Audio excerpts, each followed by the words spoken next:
Son todas las preguntas. Vamos a entrar a la lección de esta mañana. El tema se titula Hijos de Dios y herederos con Cristo. Hijos de Dios y herederos con Cristo. Y vamos a los pasajes que estaremos mirando del versículo 12 al 17. Romanos 8, versículo 12 al versículo 17. Vamos a la lectura, hermanos, y luego tenemos la enseñanza. Romanos 8, versículo 12 al 17. Leo el 12, ustedes el 13, y en el versículo 17 nos unimos juntos. Dice la palabra de Dios de esta manera: así que, hermanos, deudores somos, no a la carne, para que vivamos conforme a la carne. Porque vivimos conforme a la carne, moriréis, mas si por el Espíritu hacéis morir las obras de la carne, viviréis. Porque todos los que son guiados por el Espíritu de Dios, estos son hijos de Dios. Pues no habéis recibido el espíritu de esclavitud para estar otra vez en temor, sino que habéis recibido el espíritu de adopción, por el cual clamamos Abba, Padre. El Espíritu mismo da testimonio a nuestro espíritu de que somos hijos de Dios. Y si hijos, también herederos, herederos de Dios y coherederos con Cristo, si es que padecemos juntamente con Él, para que juntamente con Él seamos glorificados. Hasta ahí la lectura, hermanos. Aquí se introduce, hermanos, algo muy hermoso para los cristianos. La primera vez que vemos, hermanos, la expresión dirigiéndose a los hijos de Dios, a los cristianos, hijos de Dios, esa es la expresión, hijos de Dios. Capítulos anteriores, ¿verdad? Éramos hijos de ira cuando no conocíamos a Dios, andábamos lejos, pero ahora que ya hemos sido salvos, hermanos, somos hijos de Dios. Después del clamor de que no hay condenación para los que están en Cristo Jesús, versículo 1, y describir la vida gobernada por el Espíritu, Pablo avanza ahora hacia una de las verdades más íntimas del Evangelio. Y eso tiene que ver, hermanos, con la doctrina de la adopción. La adopción, ahora somos hijos de Dios. Fuimos adoptados por medio de la fe a través de Jesucristo y ahora somos hijos de Dios. Antes que éramos hijos de ira, estábamos lejos de Dios, éramos enemigos de Dios, pero ahora, hermanos, somos hijos de Dios. La salvación no se limita a la liberación del pecado ni a una nueva ética. Introduce al creyente en una relación, hermanos, filial, real con Dios. Podemos ir a Dios y decir: Padre nuestro que estás en los cielos. Ahora usted puede decir: yo soy un hijo de Dios. Hay gente que dice: todos somos hijos de Dios. ¿Ha oído esa expresión? Mucha gente tiene ese pensamiento: todos somos hijos de Dios. Somos creación de Dios todos, porque fuimos creados por Dios. Pero hijos de Dios solamente son aquellos que han entregado su vida a Cristo, que han depositado su fe en Jesucristo, que han reconocido su condición pecaminosa y que han clamado por perdón y por salvación. Ahora somos hijos de Dios, de acuerdo a las Escrituras, hermanos. Romanos 8, del 12 al 17 que acabamos de leer, muestra que la vida cristiana, hermanos, no se vive desde el temor, ni desde la obligación, sino desde la identidad. Ahora somos hijos de Dios. Y Pablo no comienza con mandamientos, sino con pertenencia. Somos hijos de Dios. Por eso, hermanos, la vida cristiana debemos de gozarla. No obedecemos por obligación, obedecemos por amor. Obedecemos en agradecimiento. Servimos a Dios, nos esforzamos. Y así debe ser el estilo de vida de los cristianos, hermanos. Cuando nosotros entendamos eso, somos hijos de Dios. Él es nuestro Padre Celestial. Él nos dio mandamientos y Él nos ama y nosotros le amamos y por muestra de nuestro amor le obedecemos. No es una carga, es una bendición, es un privilegio. Y mire, eso debería ser también el sentir de un padre, hablando terrenalmente, de un hijo hacia un padre. Si el padre le dice: mi hijo, haz esto, el hijo debería de obedecer por amor, porque es su padre terrenal. ¿Sí me entiende, hermanos? El hijo, ahorita, porque es su padre. Y el padre nada más tiene uno y también su madre. El día que ya no lo tenga va a estar llorando. Ya no llora, ¿para qué llora? Mejor obedezca y cuando muera no va a llorar, porque usted va a decir: Señor, yo traté de honrar y obedecer a mi padre. Ya viene el 10 de mayo. mamá, te amo mucho, y todo el año ni se acuerda de ella. Bueno, eso lo dejamos para otro domingo, ¿verdad? Otro domingo. Ya me estoy desviando. Este pasaje también establece una tensión saludable, hermanos. La vida cristiana es al mismo tiempo liberadora y exigente, consoladora y desafiante, gloriosa y sufriente. Pero hermanos, al reconocer y al saber lo que Dios ha hecho por nosotros, todo lo que, ¿verdad?, lo desafiante que es la vida cristiana, uno la puede vivir y seguir adelante, hermanos, gozándonos aún en medio de esas circunstancias. La adopción no elimina el sufrimiento presente, pero escuche, hermanos, lo resignifica a la luz de una herencia futura y segura. En primer lugar, veamos número 1, una conclusión ética: deudores somos. Versículo 12 dice la palabra de Dios una vez más. Así que, después de lo que el apóstol Pablo dijo del versículo 1 al versículo 11, Pablo dice: así que somos, ¿qué, hermanos? Hermanos, deudores somos, no a la carne, para que vivamos conforme a la carne. Entonces Pablo concluye, hermanos, con esas palabras al principio. Así que, conclusión práctica de la identidad. Pablo conecta lo que sigue con todo lo anterior. La vida en el Espíritu y la liberación del dominio del pecado conduce a una conclusión ética inevitable. Sin embargo, hermanos, esta ética no se basa en culpa, sino en gratitud y coherencia.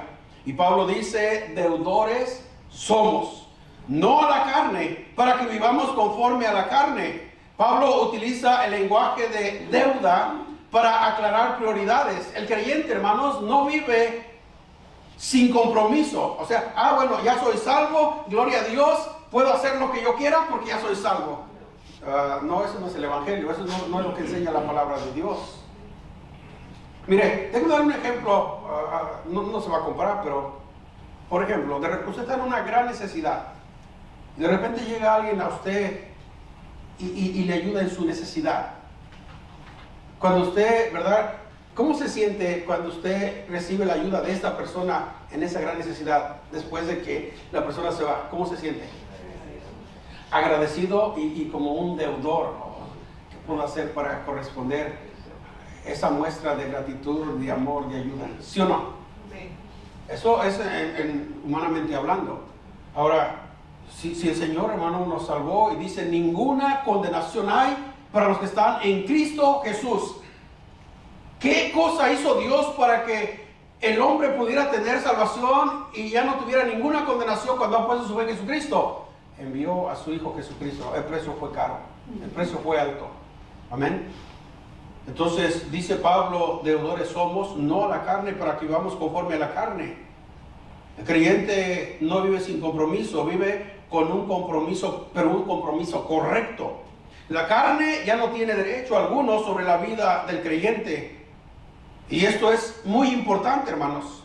La obediencia cristiana no es pago de una deuda al pecado, ni intento de compensación, sino una respuesta libre a la obra de Dios.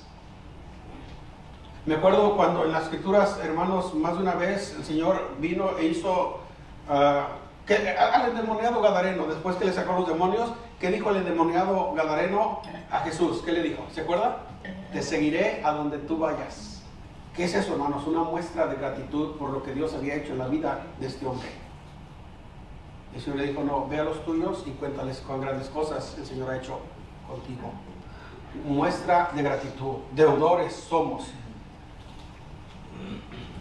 Deudores somos, no a la carne. Versículo 12 dice: así que, hermanos, deudores somos, no a la carne, para que vamos conforme a la carne. Pregunta: ¿qué ha hecho la carne en nosotros para nosotros ser deudores a la carne? ¿Qué ha hecho? Nada. Ha hecho pura maldad en el pasado. Ahora, versículo 13, mire lo que dice el versículo 13: porque si vivís conforme a la carne, moriréis, mas si por el Espíritu hacéis morir las obras de la carne, ¿qué dice, hermanos? Viviréis. Eso es realismo pastoral sin legalismo, hermanos. Pablo no suaviza el lenguaje Vivir conforme a la carne conduce a la muerte. Esto no es una amenaza arbitraria, sino una descripción de consecuencia espiritual real. Pero dice Pablo, mas si por el Espíritu hacéis morir las obras de la carne. Por eso Pablo dice, hermanos, y lo vamos a estudiar más adelante, andar en el Espíritu y no satisfagáis las obras de la carne. Andad en el Espíritu. ¿Cómo podemos hacer morir las obras de la carne? Andando en el Espíritu. Amén. Andando en el Espíritu, va a venir un pensamiento, pero andar en el Espíritu hace morir. Señor, perdóname. Señor, ayúdame a hacer lo correcto. Que dice el apóstol Pablo, todo lo que es bueno, lo correcto, lo de buen hombre. En esto pensad, en Filipenses. Amén. Entonces, el andar en el Espíritu, hermano, nos va a ayudar porque una vez más, fuimos liberados de la condenación, fuimos justificados, no hay ninguna condenación a los que están en Cristo Jesús, somos llamados hijos de Dios. Pero sabe una cosa, el Señor nos ha librado de ya no tener nada que ver con el pecado. Mientras estamos en esta tierra, y Pablo mismo lo estudiamos en el capítulo 7, ¿se acuerda? Pablo exclamó, miserable de mí, ¿quién me librará de este cuerpo de muerte? Mas gracias damos a Dios que en Cristo tenemos la victoria.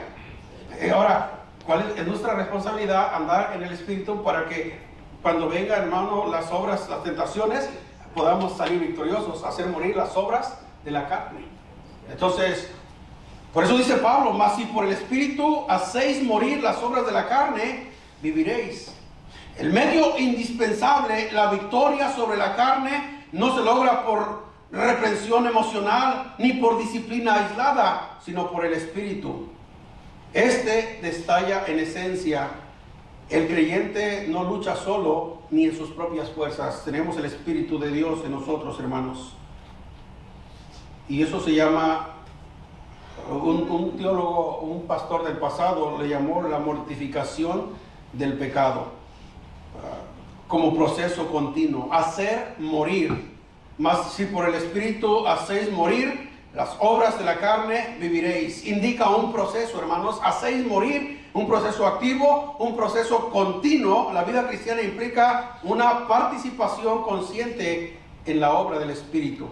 No es pasividad, pero tampoco es autosuficiencia, hermanos. Es hacer morir las obras de la carne por el Espíritu. Vida como resultado, no como recompensa. Mas si por el Espíritu hacéis morir las obras de la carne, viviréis. Vida como resultado de andar en el Espíritu, ¿verdad? De ahora ser hechos hijos de Dios, no como recompensa. La vida no se presenta como premio al esfuerzo, sino como resultado de vivir conforme al Espíritu. Ahora, en resumen, hermanos, de estos dos versículos, dice Pablo, hermanos, deudores somos. Si la deuda fuera para con la carne, la manera de cumplirla sería viviendo según la carne, ¿correcto? Pero no es la deuda para con la carne, hermanos. Pero dado que la deuda es con el Espíritu, la única manera de pagarla es viviendo por el Espíritu. Y viviendo por el Espíritu, de esa manera hacemos morir, ¿verdad? De esa forma las obras de la carne. Vivir en el Espíritu es equivalente a vivir por la fe, ya que dice la Biblia, hermanos, que el justo por la fe vivirá. El que ha sido justificado por la fe en Cristo está capacitado, hermanos, para vivir conforme al Espíritu. Para poder vivir esta clase de vida superior, contamos con la guía del Espíritu de Dios, y la evidencia de su guía se manifestará en nuestra conducta o en nuestro andar. Entonces, en primer lugar, hermanos, dijimos número 1, una conclusión ética: deudores somos, no a la carne, sino al Espíritu. Y debemos de vivir en el Espíritu. Viviendo en el Espíritu hacemos morir las obras de la carne. Es lo que el apóstol Pablo nos está enseñando. Número 2, en segundo lugar, la realidad y evidencia de los hijos de Dios. La realidad y evidencia de los hijos de Dios. Versículo 14, dice la palabra de Dios. Versículo 14. Porque todos los que son guiados por el Espíritu de Dios, estos son hijos de Dios. La realidad y evidencia. A veces, hermano, viene la pregunta, quizás pasó en su vida: ¿cómo puedo estar seguro que yo soy hijo de Dios? ¿Cómo puedo saber que yo soy salvo? La Biblia nos da la respuesta a eso. La Biblia nos da la respuesta. Versículo 14, porque todos los que son guiados por el Espíritu de Dios, estos son hijos de Dios. Primera evidencia, hermanos, realidad y evidencia de los hijos de Dios. Primera evidencia, los hijos de Dios, la guía del Espíritu Santo es una evidencia, o la guía del Espíritu Santo como evidencia. Pablo no dice que la guía del Espíritu convierte a alguien en hijo de Dios. No, ya es hijo de Dios, y por ser hecho hijo de Dios, la guía del Espíritu Santo, hermanos, está en nosotros.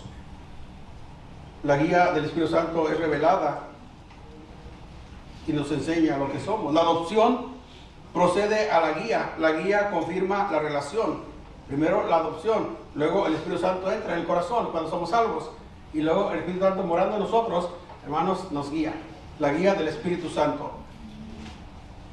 Y una guía continua, no eventos aislados.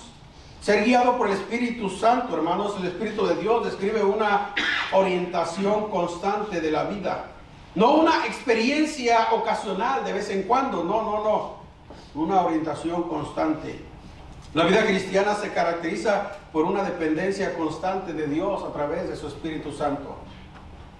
Mi hermano, toda persona que ha entregado su vida a Cristo en verdad, sinceramente, de corazón, y ha sido salvo, el Espíritu Santo mora en nosotros, y el Espíritu Santo nos guía, pero muchas veces nosotros no hacemos caso a la guía del Espíritu Santo.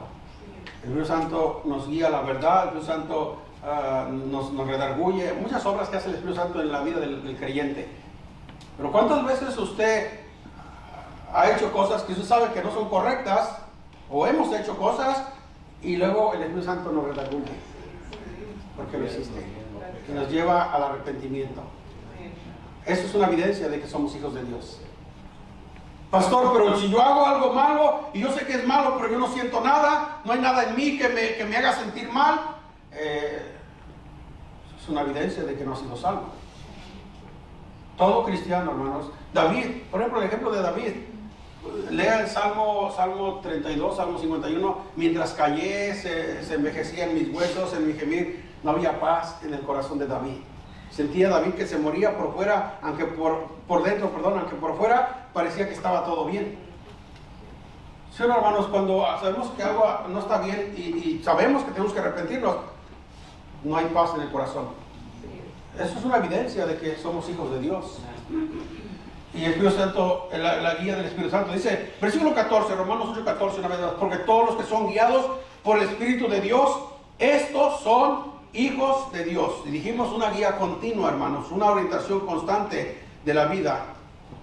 Somos hijos de Dios, no somos empleados. La imagen que implica esto es poderosa. Dios no dirige a sus hijos como un amo distante, sino como un padre presente, hermanos. Nos guía. La guía del Espíritu ocurre dentro de una relación de amor. Dentro de una relación de amor, hermanos. Vemos la realidad y la evidencia de los hijos de Dios. Versículo 15, Romanos 8, versículo 15, dice la palabra de Dios: pues no habéis recibido el espíritu de esclavitud para estar otra vez en temor. No habéis recibido el espíritu de esclavitud para estar otra vez en temor, sigue diciendo el versículo, sino que habéis recibido el espíritu de adopción, una vez más, hijos de Dios, la adopción, hermanos, por el cual clamamos, y está esa expresión, hermanos, Abba, Padre. Abba, Padre. La expresión Abba en el idioma arameo fue una palabra que Jesús usó para dirigirse al Padre, para expresar una relación muy cercana y muy íntima. Dos espíritus contrastados. Pablo contrasta, hermanos, dos formas de relación con Dios. Dice en el versículo 14, porque todos los que son guiados por el Espíritu de Dios, esos son hijos de Dios. Ahí está un contraste, ¿verdad? Primero, los que son hijos de Dios. Versículo 15, pues no habéis recibido el espíritu de esclavitud para estar otra vez en temor, sino que habéis recibido el espíritu de adopción por el cual clamamos, Abba, Padre. Esclavitud marcada por el temor.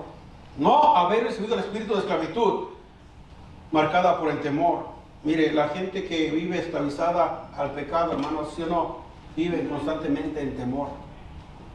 El temor de que un día va a tener que pagar los hechos que hacen. El temor de que sean, ¿verdad?, agarrados. Cuando Adán y Eva pecaron y Dios los llamó, ¿qué hicieron? Adán se escondió, temor. Pero nosotros no hemos recibido el espíritu de esclavitud para andar en temor, hermanos. Aún siendo cristianos, si de repente por una u otra razón usted o yo se descuida y hace algo que no es correcto, mire, podemos ir confiadamente clamando por perdón, sin temor, y Dios nos perdona, hermanos, porque Dios promete que si nos arrepentimos nos perdona. Tenemos un espíritu que podemos acercarnos a Dios con toda confianza. El escritor a los Hebreos dice: acerquémonos confiadamente al trono de su gracia. Y sabe una cosa, hermanos, esa es la relación de nuestro Dios para con sus hijos. Y a veces, hermano, como padres, nosotros fallamos como padres. Cuando el hijo hace algo incorrecto y sabe el hijo que va a haber consecuencias, y el hijo viene y reconoce, muchas veces, hermanos, actuamos de una manera incorrecta. Nuestro Padre Celestial, sabiendo que somos sus hijos, pero si vamos en arrepentimiento, Él nos perdona, nos ayuda y nos restaura. No hemos recibido, contraste, hermanos, espíritu de esclavitud para andar en temor, esclavitud marcada por el temor. ¿Usted cree, hermanos, que la gente que no busca a Dios tiene paz en su corazón? Dice la Biblia: no hay paz para los impíos, no hay paz. Siempre andan con esa inquietud, ese temor. Pero nosotros hemos recibido el espíritu, hermanos, de adopción, caracterizado por la confianza, el Espíritu Santo, el cual podemos, hermanos, acercarnos a Dios. El Evangelio no reemplaza una esclavitud por la otra, sino que, ¿sabe qué hace el Evangelio, hermanos? Elimina la otra, el espíritu de esclavitud para andar en temor. Viene el Evangelio, es creído, lo recibimos, somos salvos. Ahora, hermanos, el Espíritu, somos adoptados y caracterizado, el Espíritu Santo, por confianza. Y aún, hermanos, qué buena ilustración podemos recordar del hijo pródigo. El hijo se fue de la casa, ahí se arrepintió y regresó, hermanos, con toda confianza a la casa de su padre, arrepentido, dispuesto en su corazón: yo ya no soy tu hijo, hazme como uno de tus esclavos, de tus trabajadores. Pero el padre, hermanos, lo abrazó, lo besó, puso anillo, mató un becerro. Mi hijo muerto era, se había perdido. Antes estábamos perdidos en nuestros delitos y pecados, pero ha regresado. ¿Se da cuenta, hermanos? Adopción caracterizado por la confianza. Usted no va a Dios, usted entregó su vida a Cristo con temor. Usted va a Dios con toda confianza. Señor, gracias porque eres bueno. Gracias por amarme. Gracias, Señor. Tengo esta necesidad. Te pido que me ayudes, Señor. Pongo esta necesidad en tus manos. Hermano, eso es contraste. Debemos darle gracias a Dios. Amén. Y todo eso tiene que ver. Ninguna condenación hay para los que están en Cristo Jesús. Ahora somos hijos de Dios, la adopción. Ya no tenemos el espíritu de temor que antes éramos cuando éramos inconversos. Ahora la adopción se caracteriza por confianza. El temor como marca de relación distorsionada. El temor no es reverencia saludable aquí, hermanos, sino miedo paralizante. Ese espíritu de temor que menciona Pablo afirma que este temor no pertenece a la vida en el espíritu. ¿Sabe, hermano? Nosotros no debemos de vivir la vida cristiana con un temor a Dios. Aunque la Biblia dice, bueno, pastor, entonces, ¿por qué la Biblia dice que el principio de la sabiduría es el temor a Jehová? Proverbios capítulo 1, versículo 7. Pero ese temor que habla, hermanos, Proverbios, es un temor, no es de terror, es un temor de reverencia, de respeto por lo que Dios es, hermanos. Y eso nos lleva a vivir una vida que le agrade a Dios y no hacer las cosas por no, ¿verdad? Deshonrar a Dios. Tal fue el caso de José. ¿Se acuerda José? ¿Cómo pecaría contra Dios? Dice José. No contra Potifar, no contra la mujer de Potifar, contra Dios. Había temor de Dios en el corazón de José. Ese era el temor de Dios que había en el corazón de Daniel cuando fue llevado a Babilonia y le sirvieron la comida del rey, los manjares y del vino que él bebía. Y él dijo, yo propongo en mi corazón, yo no quiero ofender a mi Dios, yo no quiero deshonrar a mi Dios. Propuso en su corazón ese temor, hermanos. O sea, no tengamos la idea, ni le inculquemos a nuestros hijos. Y mira, ahí está Dios, si tú haces algo malo, te va a castigar. Bueno, sí lo va a castigar, pero no, tenemos que explicarle con amor. Que a veces los niños tienen una idea que Dios está arriba con un palo nomás para darnos cuando nos portamos mal. No, hermanos, acerquémonos confiadamente. Adopción caracterizada por la confianza. Temor como marca de relaciones distorsionadas. Y Pablo afirma que ese temor no pertenece a la vida en el espíritu. La adopción cambió ese estatus de afecto, hermanos. La adopción no es una metáfora superficial, de ninguna manera. Implica cambio legal, hermanos, relacional y afectivo. El creyente no es tolerado, es recibido como hijo. Ahora somos hijos de Dios. Mire, vaya conmigo, no lo traigo aquí en las notas, pero vaya a Primera de Juan. ¿Cómo se expresa el apóstol Juan, hermanos, refiriéndose a los cristianos? Primera de Juan, ¿lo tiene?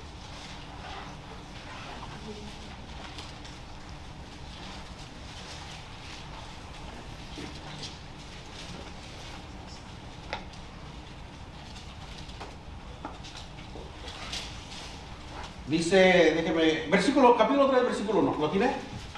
Mirad cuál amor nos ha dado el Padre para que seamos llamados, ¿cómo, hermanos? Hijos de Dios. Por esto el mundo no nos conoce porque no le conoció a Él. Versículo 2, amados, una vez más, hermano, recalca el apóstol Juan. Amados, ahora somos, ¿qué? Somos hijos de Dios y aún no se ha manifestado lo que hemos de ser. Oh, hermanos, mirad, miren las palabras, mirad cuál amor nos ha dado el Padre para que seamos llamados hijos de Dios. Y en el capítulo 8, versículo del 2 en adelante que estamos estudiando, hermanos, aparece la primera vez que Pablo, ¿verdad?, se refiere a los cristianos como hijos de Dios, a los salvos. Por eso le dije, hermano, no hay mayor privilegio en esta tierra que ser llamado hijo de Dios. Una adopción, recibido como hijo. Y dice el versículo, volviendo una vez más, Romanos 8, versículo 15, dice, pues no habéis recibido el espíritu de esclavitud para estar otra vez en temor, sino que habéis recibido el espíritu de adopción, por el cual clamamos, Abba, Padre. Abba tiene que ver, hermanos, con una relación cercana, una relación íntima, una relación de confianza. Una relación, hermanos, que no podemos expresarla. No hay palabras, hermanos. La expresión Abba refleja cercanía, refleja dependencia, refleja seguridad en la vida del creyente. ¿Cuántas veces el Señor, hermano, oró durante su ministerio terrenal? Y en su oración, cuando enseñó la oración modelo en el Sermón del Monte, ¿qué dijo Cristo a sus discípulos? Cuando oréis, Padre nuestro que estás en los cielos. Cuando estuvo antes de ser entregado, hermanos, para ir a la cruz, y va al Getsemaní, y Jesús ora y dice, ¿qué dijo las palabras de Jesús? Padre, si es posible, pasa de mí esta copa, pero no se haga. Otra ocasión, Padre, te doy gracias porque tú siempre me escuchas. ¿Se da cuenta, hermanos, la relación cercana que había del Hijo de Dios con el Padre? Jesucristo con su Padre. Y ahora, hermanos, esa misma relación es la misma relación que ahora nosotros tenemos al ser salvos, al ser hechos hijos de Dios. Entonces, Abba refleja cercanía, dependencia, seguridad. El clamor no es aprendido mecánicamente. El clamor no es aprendido mecánicamente. Surge del interior como respuesta a una relación viva. Ahora podemos clamar: Padre nuestro, gracias te doy. Qué bendición, qué privilegio tenemos nosotros. No necesita un intermediario como en el Antiguo Testamento, que el sacerdote intercedía por el pueblo. Ahora podemos ir directamente al Padre a través de Jesucristo, nuestro gran sumo sacerdote que está en el cielo, intercede por nosotros, lo que enseña en el libro de Hebreos. Y número 3, hermanos, el testimonio del Espíritu. El testimonio del Espíritu, versículo 16. El Espíritu mismo da testimonio a nuestro espíritu de que somos hijos de Dios. El Espíritu mismo da testimonio a nuestro espíritu de que somos hijos de Dios. El Espíritu, hermanos, da certeza interior de la relación que ahora hay entre el cristiano, el que ha puesto su fe en Jesucristo, para con su Dios. Por eso, hermano, mire, yo creo firmemente, y la Biblia lo enseña, que podemos tener la seguridad de la salvación. Hay muchas personas que, es que yo no sé. Le pregunta a alguien: oye, si tú murieras, ¿estás seguro que vas a ir al cielo a la presencia de Dios? No sé. Y a veces personas que van a iglesias: no sé, si me porto bien. No han entendido, hermanos. Es que no es por lo que usted y yo hagamos, es por lo que Cristo hizo en la cruz del Calvario. Pero muchas personas, y déjeme decir una cosa, aún dentro de nosotros, quizás aquí, si yo le pregunto a alguien: si usted muriera, ¿está seguro que iría al cielo? Quizás, no dudo que habrá alguien que diga: no sé. Hermano, la Biblia nos da la seguridad. Ninguna condenación, dice Pablo en el versículo 12 que empezamos, ¿se acuerda? Justificados por la fe, Romanos 5:1, tenemos paz para con Dios. El apóstol Juan: ahora somos hijos de Dios. Hermano, podemos tener la seguridad. Pero hay personas que pero es que si yo peco, pierdo mi salvación. La salvación no depende en lo que usted y yo hacemos, sino en lo que Cristo hizo en la cruz del Calvario, hermanos. Si de repente pecamos, porque ¿quién no peca?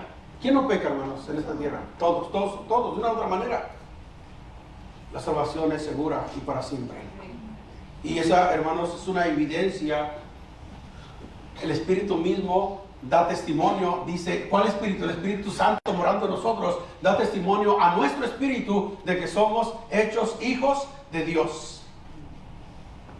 Testimonio interno en la vida del creyente. Pablo afirma que la certeza de la filiación no se basa solo en razonamiento lógico, sino en un testimonio interno del Espíritu morando en la vida de toda persona que se ha arrepentido y ha puesto su fe en Jesucristo, hermanos.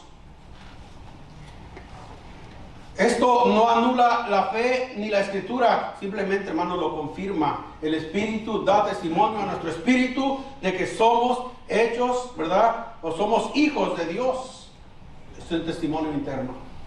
Hermano, podemos tener la seguridad, la convicción de que somos hijos de Dios. Pablo vivía con esa seguridad, esa convicción. Y por eso, hermanos, Pablo vivía, y él dijo en una ocasión: para mí el vivir es Cristo y el morir es ganancia. Juan 1:12, a todos los que le recibieron, los que creen en su nombre, les dio potestad de ser hechos hijos de Dios. Entonces, testimonio del Espíritu, testimonio interno, experiencia espiritual ordenada. Este testimonio no es descontrolado ni arbitrario, ocurre en armonía con la verdad revelada, que es la palabra de Dios, y produce seguridad y no confusión, hermanos. Por eso es bien importante, hermanos, conocer las Escrituras. Porque, por ejemplo, ¿qué dice la enseñanza general de la Escritura acerca de la seguridad de la salvación? Podemos encontrar un versículo que puede decir, ¿verdad? Por ejemplo, si alguien peca, morirá.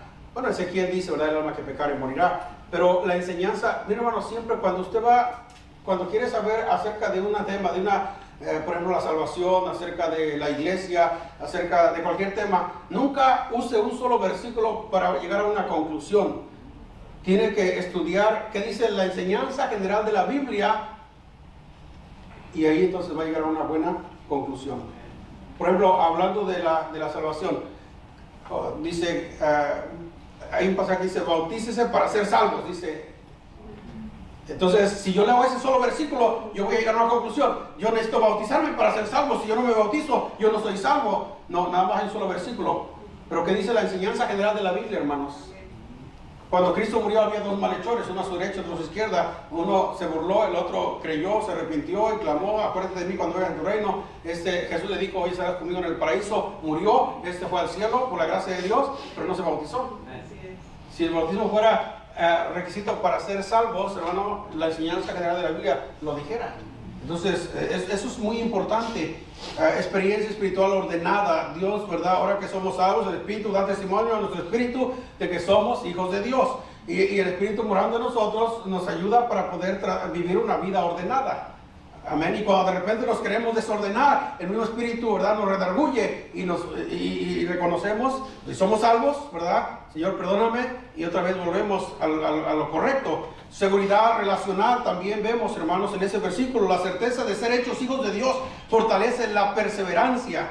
La seguridad de ser hechos hijos de Dios fortalece la perseverancia, fortalece la obediencia, hermanos, y también fortalece la esperanza. El creyente no vive intentando convertirse en hijo de Dios, no, ya es un hijo de Dios, vive sabiendo que ya lo es. Lo que nuestro propio espíritu nos asegura es que es verdad, que somos hijos de Dios, y esa verdad nos fortalece, nos da poder para poder tener un testimonio, hermanos, interno, que el Espíritu Santo mora en nosotros. Y eso nos ayuda a tener la seguridad de que somos realmente miembros de la familia de Dios, porque el mismo Espíritu da testimonio a nuestro espíritu de que así es, hermanos. Entonces, eso nos enseña y nos da, hermanos, nos quita toda duda. Si usted tenía alguna duda, bueno, entonces examine su corazón. Quizás su profesión de fe no fue genuina, sincera delante de Dios, pero si usted lo hizo, el Espíritu da testimonio interno, da testimonio a nuestro espíritu de que somos hijos de Dios, hijos de Dios. Versículo 17. Y si hijos, también que, hermanos, herederos de Dios y coherederos con Cristo, si es que padecemos juntamente con Él, para que juntamente con Él seamos glorificados. Y si hijos, también herederos. Adopción que conduce a una herencia. Adopción. Hemos sido adoptados, somos hijos de Dios y nos conduce a una herencia. Pablo conecta identidad con destino. Ser hijo implica herencia. La salvación no termina en perdón, culmina en una participación plena en las promesas de Dios. Herederos de Dios, expresión asombrosa, hermanos. Herederos de Dios. La herencia no es simplemente algo que Dios da, hermanos. No, Dios mismo es la herencia. Dios mismo es la herencia. No es algo que Dios da, Dios es mismo la herencia, hermanos. Esto eleva la esperanza cristiana más allá de bienes y recompensas. Qué privilegio estaremos con nuestro Dios. Jesús le dijo a sus discípulos: en la casa de mi Padre. Coherederos con Cristo. El creyente participa en la herencia del Hijo. Esta afirmación no elimina la singularidad de Cristo, pero revela la magnitud de la gracia que incluye al creyente en su victoria, hermanos, coherederos con Cristo. Pero mire, hermano, note lo que dice al final del versículo 17. Si es que padecemos juntamente con Él, para que juntamente con Él seamos glorificados. Sufrimientos con propósito. Pablo afirma que la filiación incluye participación en los sufrimientos presentes. Sin embargo, escucha, hermanos, esos sufrimientos no son señales de abandono, sino parte del camino hacia la gloria. Parte del camino hacia la gloria. A veces dicen: no, acércate a Dios y todos tus problemas se te van a acabar. Acércate a Dios y todo va a ser diferente. Bueno, sí, Dios, si en verdad nos acercamos a Dios de corazón, sí, Dios cambia nuestras vidas. pero parte, hermanos, los sufrimientos son parte de la vida cristiana. Amén. ¿Qué dijo Cristo? Si alguno quiere venir en pos de mí, niéguese a sí mismo, tome su cruz y sígame. ¿Qué implica tomar la cruz, hermanos? Estar dispuesto a sufrir por nuestra fe en Cristo Jesús. En el mundo tendréis aflicción, dijo Cristo, mas confiad, yo he vencido al mundo. Bienaventurados cuando vituperen, nos persigan y digan toda clase de mal, gozaos y alegraos, porque vuestro galardón es grande, porque así persiguieron a los profetas que fueron antes de vosotros, las bienaventuranzas. Mateo capítulo 5. ¿Se da cuenta? Entonces, hermanos, y Pablo dice, no solamente, ¿verdad?, nos gozamos en sufrir por causa de Cristo. Cuando los golpearon y fueron puestos en la cárcel por predicar el Evangelio, cuando salieron gozosos por haber padecido por causa del Evangelio. Viene, hermano, queremos la gloria sin el sufrimiento, y de esa manera no funciona. Sufrimiento con propósito y gloria compartida como destino seguro. La gloria futura, dice el versículo 17, y si hijos también herederos de Dios y coherederos con Cristo, si es que padecemos juntamente con Él, para que juntamente con Él seamos, ahí está, hermanos, glorificación, la gloria compartida como destino seguro. La gloria futura no es incierta ni simbólica, es la culminación de la adopción. El sufrimiento no tiene la última palabra, hermanos. Filipenses capítulo 2, qué precioso pasaje. Haya pues en vosotros este sentir que hubo también en Cristo Jesús, el cual, siendo en forma de Dios, no escatimó el ser igual a Dios como cosa que aferrarse, sino que se despojó a sí mismo, tomando forma de siervo y hecho semejante a los hombres. Dice que fue a la muerte, murió, muerte de cruz. Se despojó, sufrió. Por lo cual Dios lo exaltó hasta lo sumo y le dio un nombre que es sobre todo nombre, glorificación, exaltación. Pero no hubo exaltación sin antes, hermanos, humillación. No hubo coronación sin antes corona de espinas. Y la vida cristiana, hermanos, déjenme decir una cosa, en verdad, debemos darle gracias a Dios, hermanos, que somos cristianos y vivimos en este país. Usted no sufre por ser cristiano. Ay, pastor, ¿cómo sufro por ser cristiano? No, seríamos unos mentirosos. No somos perseguidos. Ay, es que sufro porque tengo que levantarme temprano para ir a la iglesia. Ese es nuestro privilegio, nuestra bendición, hermanos. Hay lugares donde sí son perseguidos los cristianos y aún dan su vida, hermanos, mueren por causa de Cristo. Pero puede venir un día la persecución, no lo dude. Y si llegara la persecución, ¿estaría usted dispuestos a sufrir y aún dar la vida por causa de Cristo? Ojalá que así sea. Gracias a Dios que fuimos adoptados. Quiero concluir, hermanos. Esos versículos que acabamos de estudiar afirman verdades profundas, transformadoras. Primera verdad, la vida cristiana se vive desde la filiación, no desde el temor. Ahora somos hijos de Dios, ¿verdad? No desde el temor. Y hermanos, si disfrutamos el cristianismo, amén. Ay, me porto mal y Dios me va a dar. No, honramos a Dios, tratamos en lo correcto, vivimos una vida, ¿verdad? No desde el temor, sino del amor, lo que Dios ha hecho. Segunda verdad, la guía del Espíritu confirma la identidad como hijos de Dios. Somos guiados por el Espíritu Santo. Confirma la identidad como hijos de Dios. Otra verdad, la adopción produce intimidad y podemos clamar: Abba, Padre, Padre nuestro que estás en los cielos. Otra verdad, el Espíritu da certeza interior de que somos hijos de Dios. Y la herencia futura resignifica el sufrimiento presente. En otras palabras, hermanos, de hecho la semana que viene vamos a hablar, dice el apóstol Pablo, tengo por cierto que los sufrimientos presentes no son comparables con las glorias venideras que nos esperan allá en el cielo. Lo que dice Pablo. O sea, lo que sufrimos acá no se va a comparar con lo que nos espera allá en el cielo. Oh, hermano, qué bendición. Amén. Qué bendición. Así que debemos estar dispuestos, hermanos, a lo que sea, por amor a Dios. Romanos 8 del 12 al 17 revela que el Evangelio no solo salva del pecado, sino que restaura la relación más profunda que el ser humano puede tener. Ahora somos hijos de Dios. Amén. No solamente nos salva del pecado, nos da vida eterna, pero restaura y nos pone una relación, hermanos, muy especial. Ser hechos hijos de Dios. Que Dios nos ayude. Somos hijos de Dios y herederos de Cristo.